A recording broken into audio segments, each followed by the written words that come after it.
What's going on, YouTube? Dan and Amanda here. I'm Dan. Who are you? Amanda. For Annette Bratson. For another episode of The Final Word.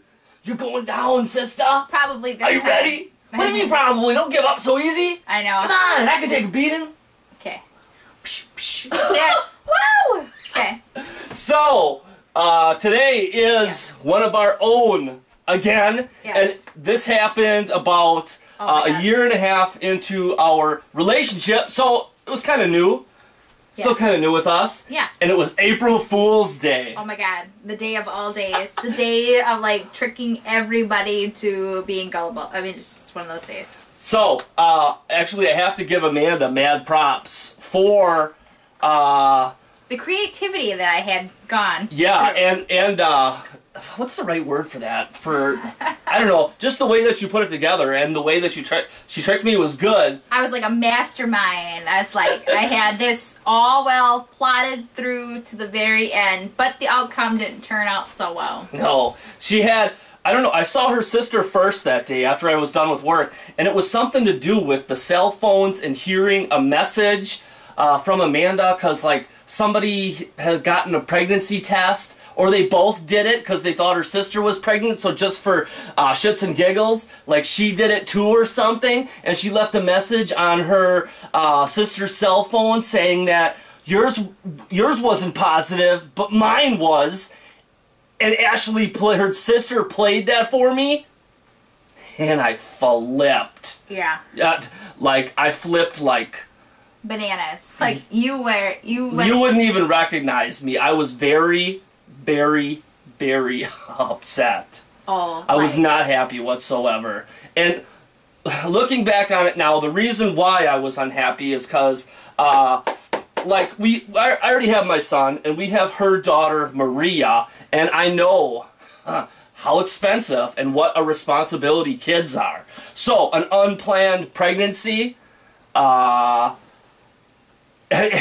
was just not in my planning whatsoever. And especially so early in the relationship, too. Yeah, I was very distraught. Very distraught.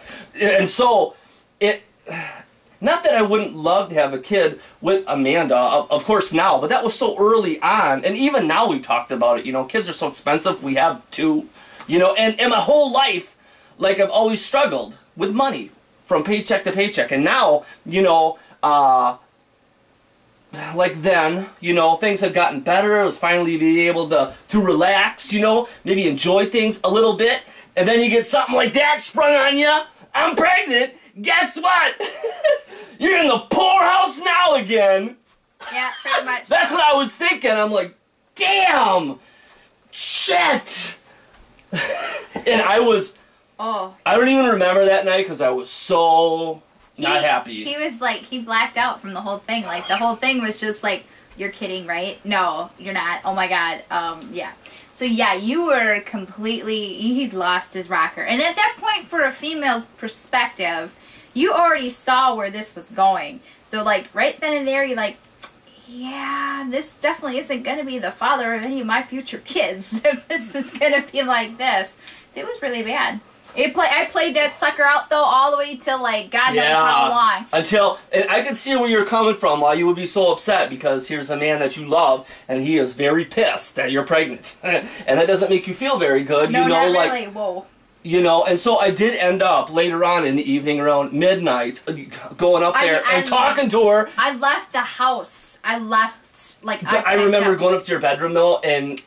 Because she was crying, and I felt bad after I calmed down, you know, and I can't remember, like, what I said, but I felt bad, you know, and ended up talking to her and apologizing, because, I don't know, it was just hard to deal with, man.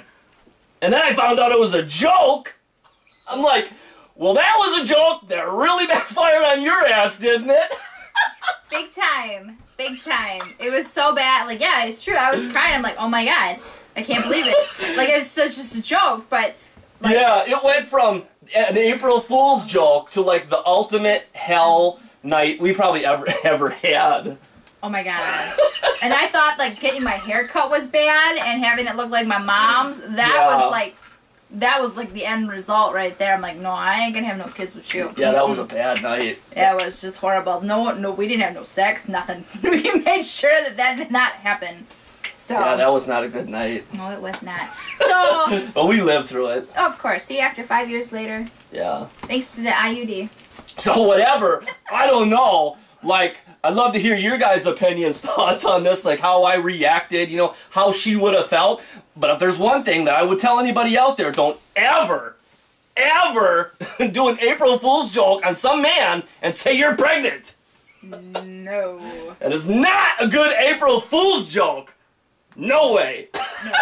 And I won't do that ever again at this point. Not unless we go all mob style and be like, hey, everybody else sees it. There's our picture.